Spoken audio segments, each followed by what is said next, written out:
Bahwa takdir kita ada perbedaan itu ya wajar, tapi bahwa definisi itu nyata. Tadi beliau menyebut termasuk satu saudara atau satu komunitas dengan makhluk-makhluk Allah yang lain. Pernah suatu saat Nabi memuji ada seorang nakal itu, diterima tobatnya Allah karena di jalan ketemu anjing, kemudian ngasih minum anjing itu dan Allah mengampuni. Meskipun secara hukum usul fikih tidak bisa digeneralisir. Misalnya kalau minumin anjing 1 surga, kalau 100 tambah surga. Nanti lupa minumin manusia gara-gara kebanyakan minumin anjing gitu. Tapi apapun itu faktanya ada cerita di hadis seperti itu. Kemudian menyangkut komunitas internasional yang beberapa diantaranya tentu beda agama, beda keyakinan. Saya mau membacakan cerita di kitab Ar-Risalah Al-Qushairiyah. Jadi saya hanya membantu referensi-referensi yang diajarkan guru-guru kita. Ar-Risalah Al-Qushairiyah adalah kitab kesayangan Mbah Maimun karena dulu mbah beliau dapat ijazah dari Sayyid Umar Sato, kakaknya Sayyid Abi Bakar Sato yang punya kitab I'anatul Talibin. Dan kitab itu dibawa ke Indonesia sampai ke saya sebagai murid beliau. Di antara yang disebut dalam Ar-Risalah Al-Qushairiyah ini Thariqatu Ahlil Ilm, kitab Ar-Risalah Al-Qushairiyah itu. Saya baca nasnya atau ibaratnya atau teksnya.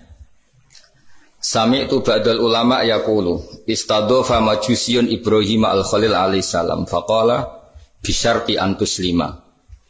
Famarral majusiyu fa'awhawwahu ta'ala ilaihi mundu khamsina sanatan nut'imuhu ala kufri.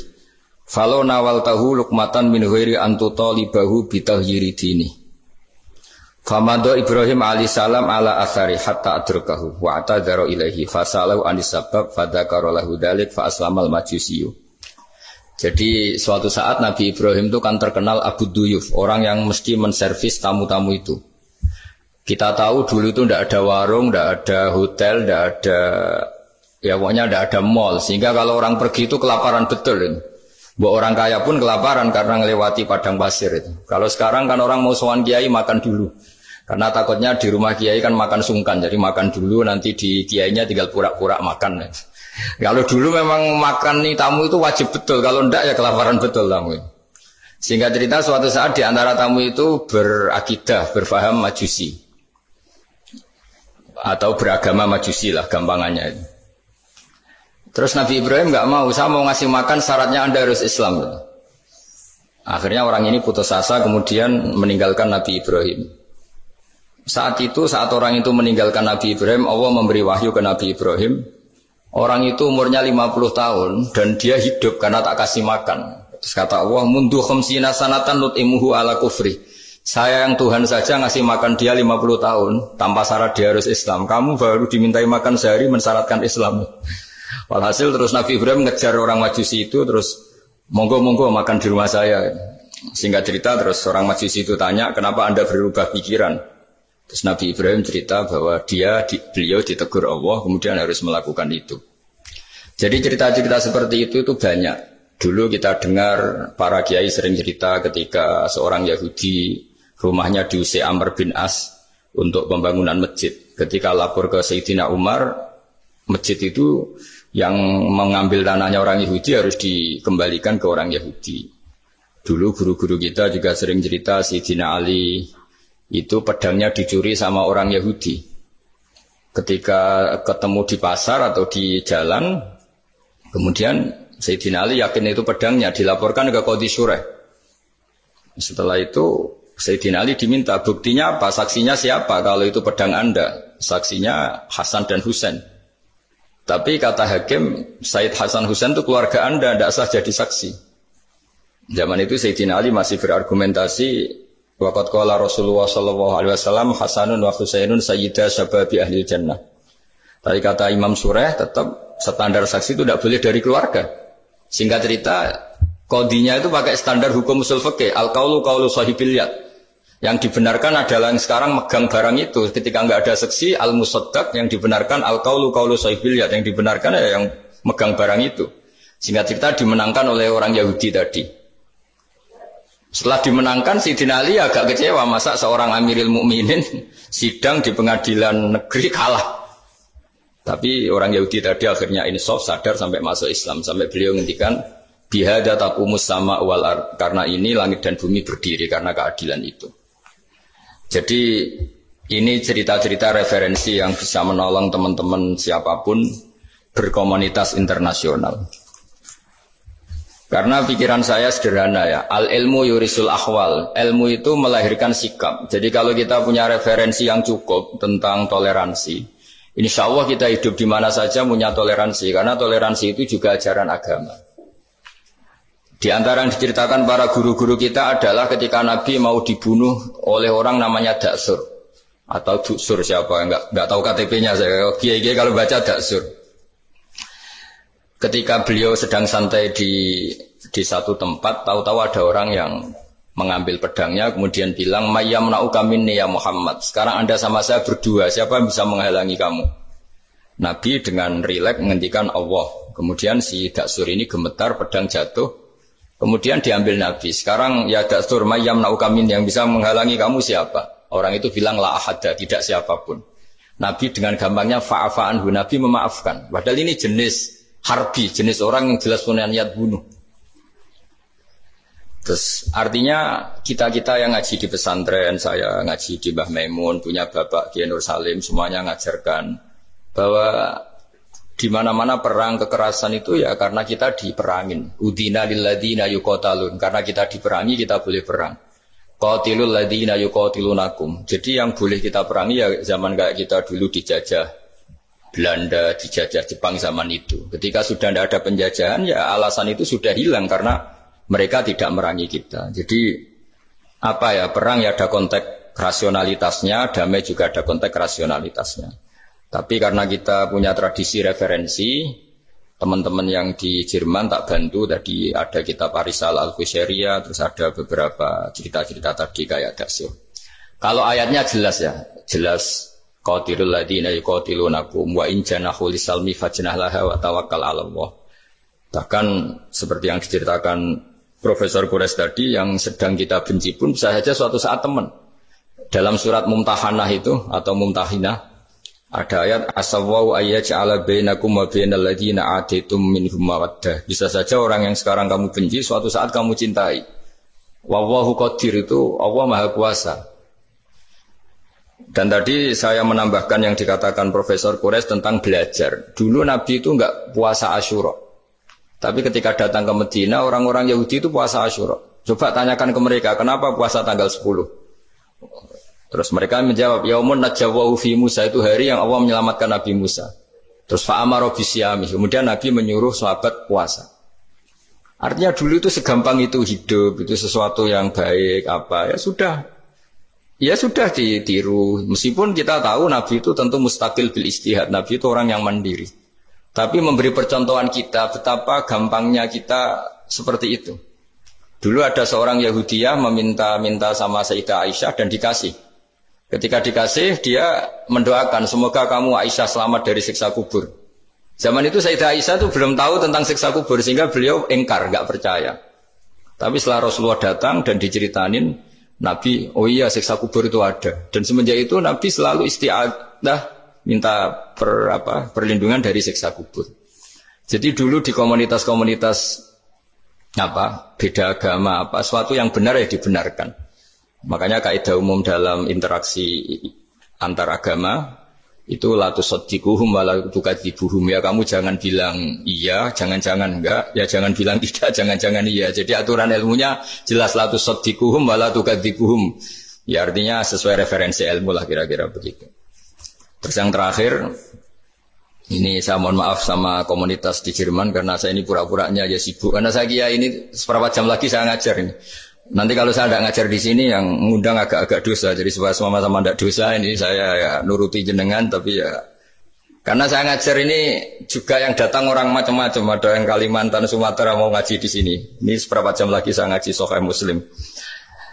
Yang terakhir ini di halaman Kitabu Adabil Ulfa wal Ukhuwah halaman 285 dalam Ihya juz 2. Jadi kitab saya juz 2. Mungkin kalau beda cetakan yang sudah ikut Kitabu Adabil Ulfa wal Ukhuwah.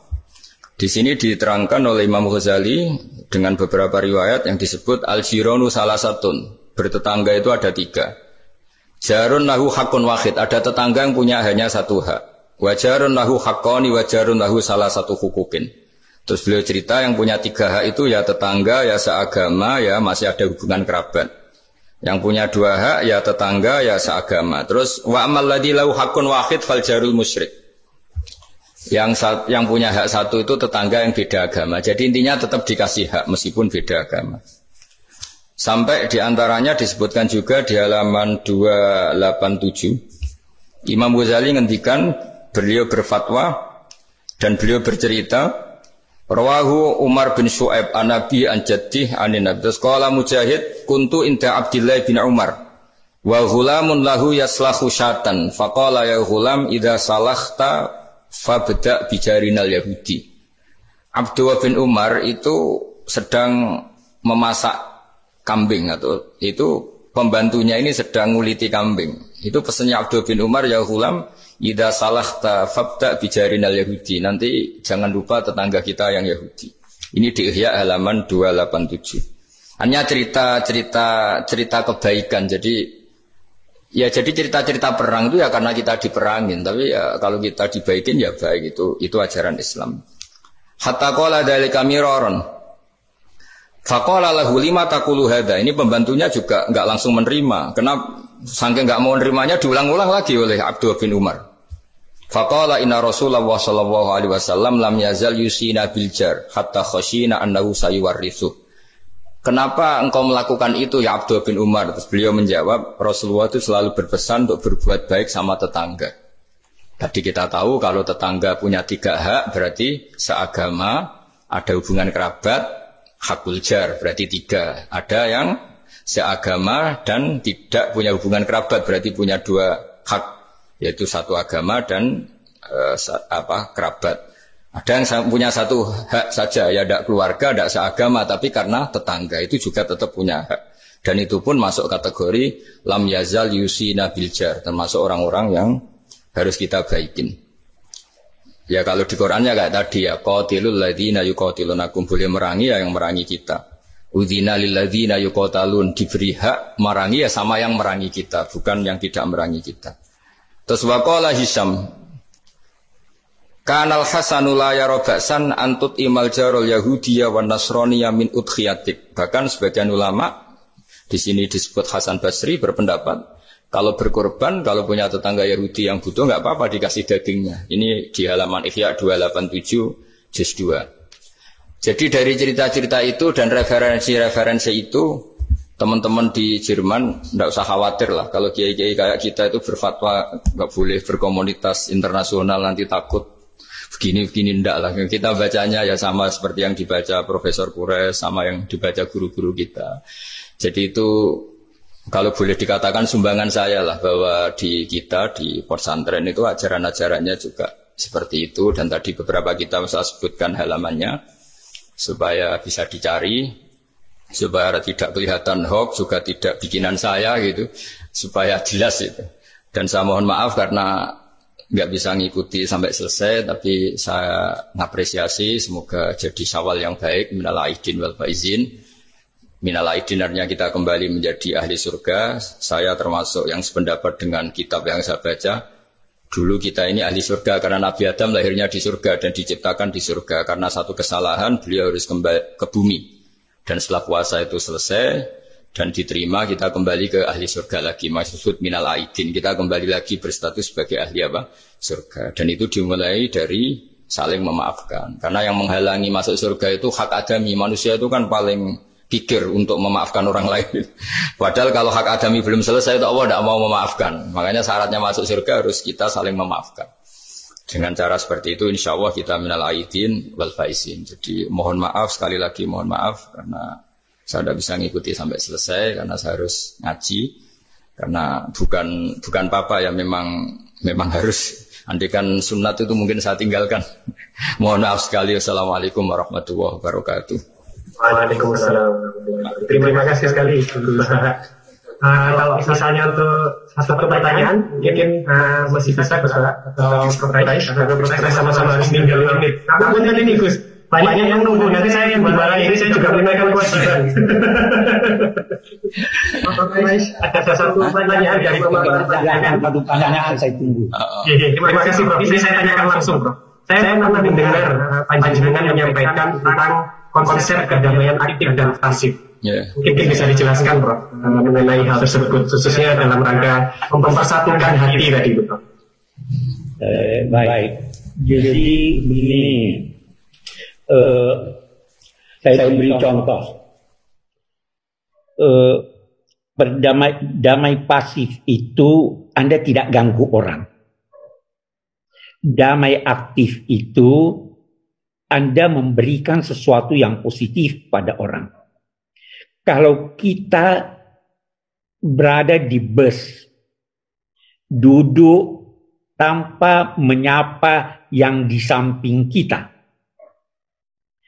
tanpa mengganggunya.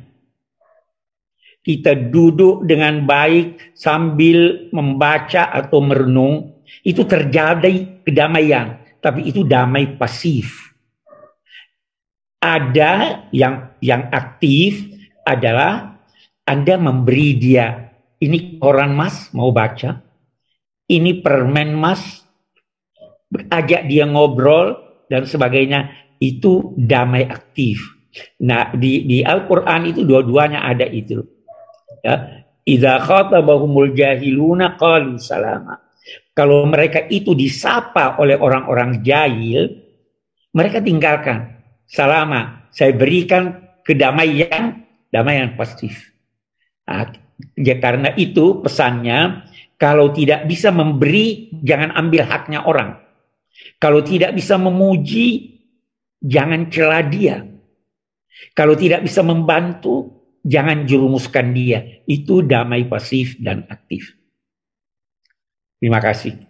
Terima kasih Prof. Quraish Shihab. Sejatinya kami ingin memohon doa juga, tetapi insya Allah sedikit insya Allah lain kali kita. Ya Prof. Quraish Shihab. Terima kasih sekali. Terima kasih. Assalamualaikum. Terima kasih. Waalaikumsalam warahmatullahi wabarakatuh. Sekarang kita lompat kembali ke Gus Baha. Moga-moga beliau masih berkenan menjawab pertanyaan saya. Ngapunten Gus. Satu saja Gus, panjenengan pernah menyampaikan apabila kebodohan itu merusak, tetapi sok pintar itu jauh lebih merusak. Nah, ini mungkin panjenengan berkenan menyampaikan soal itu. Tentu ada bodoh yang benar-benar nggak ditoleransi Allah Ta'ala, yaitu bodoh tentang Tuhan ya. Kita dikasih nikmat Allah, dikasih bumi untuk dipakai tanpa bayar, dikasih oksigen. Kemudian kita bodoh, nggak tahu yang memberi siapa, itu kan bodoh betul. Tapi lebih merusak lagi ketika nggak ngerti, mengklaim dirinya sebagai ngerti. Karena itu artinya kan sesuatu yang harusnya larangan dimengerti, gara-gara kamu bilang itu ilmu, itu terus diilmukan. Jadi sesuatu yang salah tapi diilmukan, itu lebih ngeri karena menyesatkan. Saya beri contoh misalnya begini, kita di pondok itu kan ngaji jelimet lah. Jelimet itu ya detail gitu. Sehingga kita tahu lah bodoh yang paling nggak ditoleransi itu bodoh tentang Allah. Sehingga ketika pertama kita ngaji, awalu wajibin alal insan ma'rifatullah, pertama yang harus kita tahu itu Allah. Kita sebagai warga negara Indonesia saja tahu presidennya siapa, bupati kita siapa. Masa di buminya Allah tidak tahu yang bikin siapa, itu kan kebangetan. Itu bodoh, itu merusak. Terutama bodoh dalam hal-hal yang harus ngerti, yaitu tadi ma'rifatullah. Tapi juga ada yang lebih fatal lagi, tidak ngerti tapi menyesatkan dengan klaim ngerti. Itu yang umat Islam zaman Imam Ghazali itu selalu mengingatkan bahayanya filsafat yang menyesatkan. Misalnya teori tentang Tuhan. Tuhan itu logos terus begini itu jeluwimet, sampai yang dengarkan aja nggak paham. Yang ngomong juga masih nggak paham, apalagi yang mendengarkan. Tapi itu kan mengkaburkan teori Tuhan yang sejelimet itu. Padahal Tuhan bisa ditemukan dengan cara yang mudah. Tuhan itu siapa? Yang pokoknya yang menciptakan langit bumi ini namanya Tuhan. Tuhan itu siapa? Yang wujudnya paling awal itu namanya Tuhan. Tapi gara-gara diberi penjelasan seakan-akan jelimet ilmiah, padahal itu nggak bener, itu hanya nggak bener lah. Itu lebih ngeri lagi karena orang akan bertuhan dengan cara yang salah. Ya kira-kira gitulah contoh ekstrimnya. Terus saya gimana? Terus saya nambahi tadi. Sudah cukup ya? Akhir penutup permintaan dari kawan-kawan untuk berdoa, Gus. Oh iya. Ya, untuk kami-kami yang di sini. Ya, Karena Profesor Siap tadi juga sudah melimpahkan panjenengan. Oh ya. Terus saya menambahkan sedikit tentang yang didawuhkan Pak Kures tadi. Memang di terakhir dawuhnya Nabi, kamu harus berbuat baik. Kalau nggak bisa ya Rasulullah, mendukung yang baik. Kalau nggak bisa ya Rasulullah, Nabi terakhir ngendikan takufu syarroka anin nas fa innaha sadaqatun minka ala nafsi. Potensi kejahatan kamu jangan menimpa orang lain, itu ya bagian dari sedekah kamu. Jadi takufu syarroka anin nas fa innaha sadaqatun minka ala nafsi. Jadi misalnya bawaan kita baru nggak mood, bawaan kita baru ingin emosi, ya sebaiknya jangan ketemu orang, nanti bawaannya cemberut. Tapi kalau bawaan kita sedang baik, ya sudah nggak apa-apa ketemu orang itu. Jadi ya, diukur-ukur sendiri lah gitu. Makanya kalau sedang jatuh tempo kredit, banyak utang, nggak usah keluar.